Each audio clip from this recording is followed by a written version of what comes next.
रानीगंज के सिख समाज और गुरुद्वारा कमेटी ने आज रानीगंज गुरुद्वारा परिसर में एक संवाददाता सम्मेलन आयोजित किया। जानकारी के मुताबिक इस प्रेस वार्ता में कमेटी के प्रमुख सदस्य बलजीत सिंह बग्गा, रविंद्र सिंह सहित सिख समाज के अन्य गणमान्य लोग भी उपस्थित रहे। इस दौरान बताया गया कि आने वाले दिनों में सिखों के नवे गुरु श्री गुरु तेग बहादुर जी का शहीदी दिवस श्रद्धा और सम्मान के साथ मनाया जाएगा। इस अवसर पर गुरुद्वारा परिसर में कई धार्मिक और सामाजिक कार्यक्रमों का भी आयोजन किया जाएगा। शहीदी दिवस के कार्यक्रम किस तारीख से शुरू होंगे एवं इस दौरान किन किन कार्यक्रमों का आयोजन होगा, इसकी पूरी जानकारी प्रेस कॉन्फ्रेंस के द्वारा दी गई। तो आइए इस संबंध में जानते हैं विस्तार से।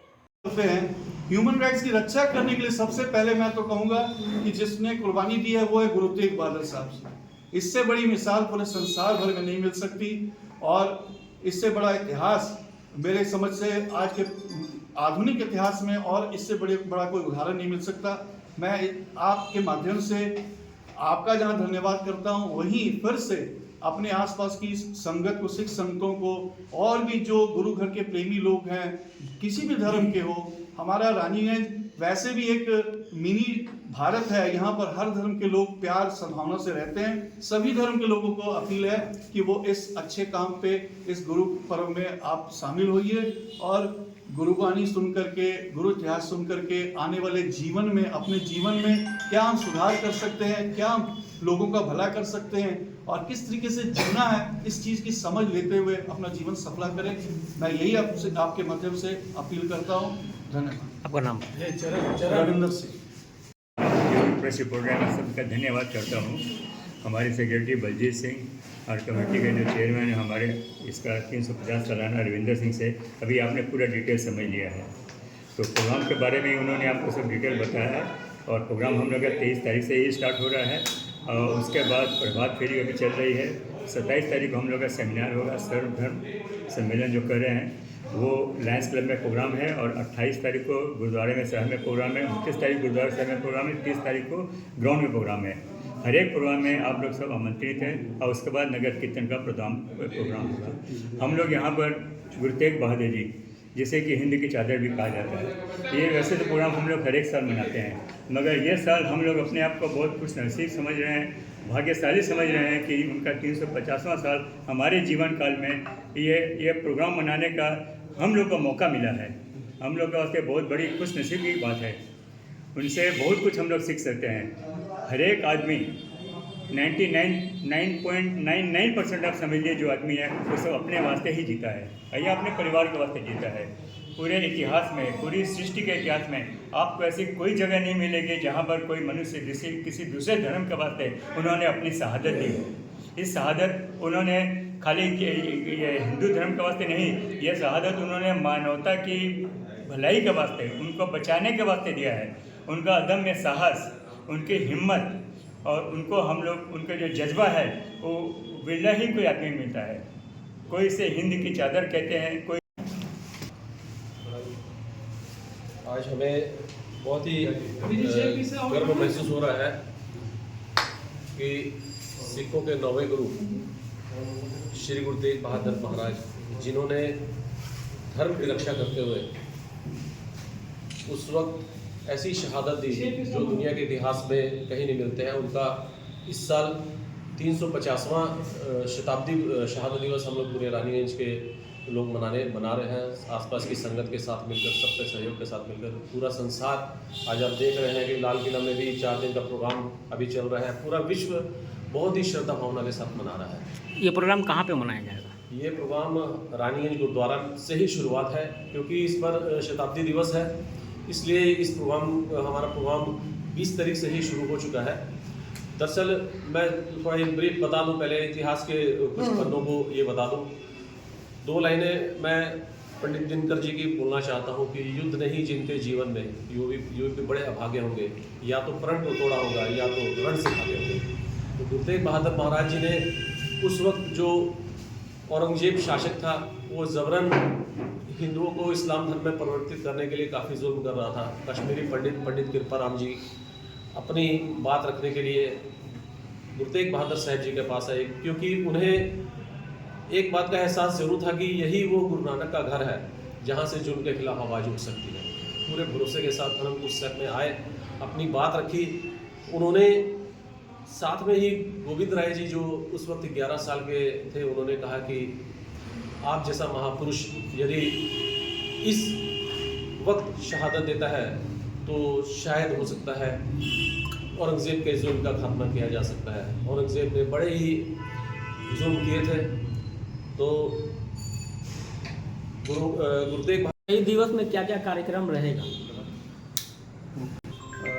नमस्कार। जो गुरु तेग बहादुर साहब जी का 350वां शहादत दिवस बड़ी श्रद्धा के साथ हम यहाँ मनाने जा रहे हैं। जैसा कि हमारे सचिव वीर बलजीत सिंह जी ने आपको इतिहास के पन्नों से रूबरू कराया है, और रानीगंज चूँकि आप जानते हैं कि हर साल हमारे जो बुजुर्ग जिन्होंने यहाँ गुरुद्वारा स्थापित किया था, और अपने रानीगंज शहर में गुरु तेग बहादुर साहब जी की शहीदी पुरब को शुरू से ही यहाँ मनाया जा रहा है। और इस वक्त हमारे लिए बड़े ही गर्व की बात है कि ऐसे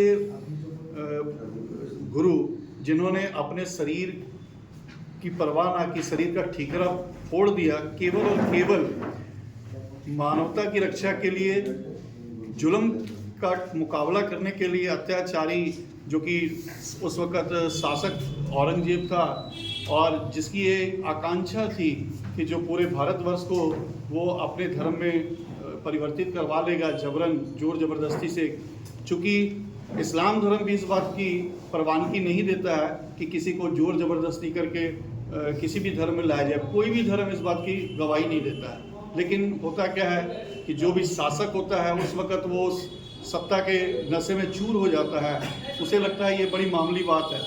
और ये हमारे भारतवर्ष में शुरू से ही इस तरीके का एक माहौल रहा है। और उसमें उस वक़्त जब सब दरवाजे बंद हो गए, चूँकि कश्मीर जो है भारत का एक उन्नत एक स्थान है, जहाँ पर जो कह लीजिए कि हिंदू धर्म के जो बड़े पढ़े लिखे जो पंडित या हिंदू हैं वो कश्मीर से बिलोंग करते, शुरू से इतिहास गवाह इस बात का।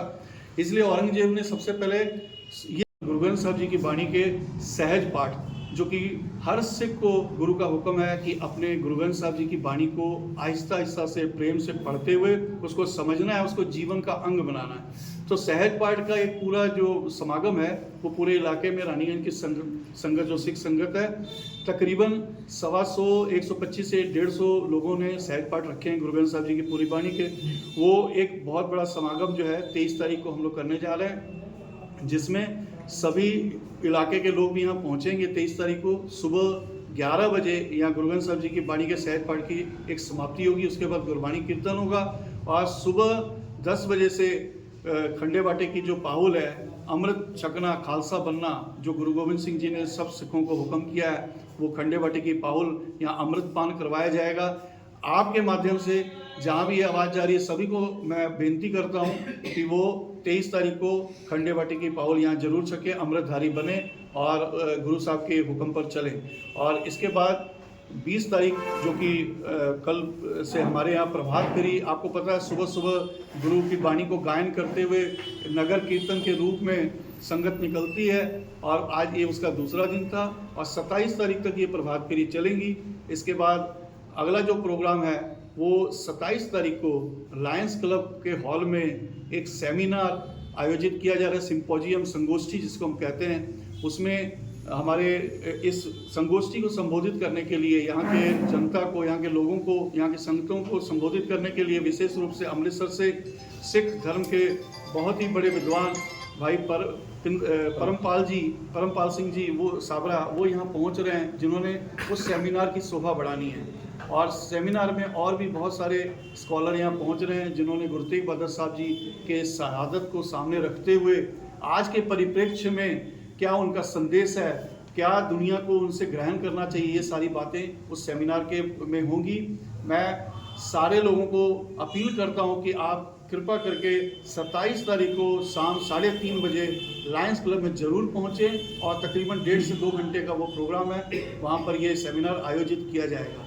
और उसके बाद हमारे गुरुद्वारा साहब में 28 तारीख को सुबह 10 से लेकर के दोपहर 2 बजे तक और 28 तारीख शाम को 6 बजे से लेकर रात के 10 बजे तक विशेष गुरमत समागम होंगे। और इसी तरीके से ये प्रोग्राम 29 तारीख दोपहर और 29 तारीख रात को होगा। और आखिर में 30 तारीख को जो कि हमारा मेन दीवान है, जो कि शिशुवन मैदान में आयोजित होता है, हर साल की तरह इस साल भी आयोजित होगा। रविवार 30 तारीख को ये प्रोग्राम। रानीगंज से सम्राट दास की रिपोर्ट, PVTV न्यूज़।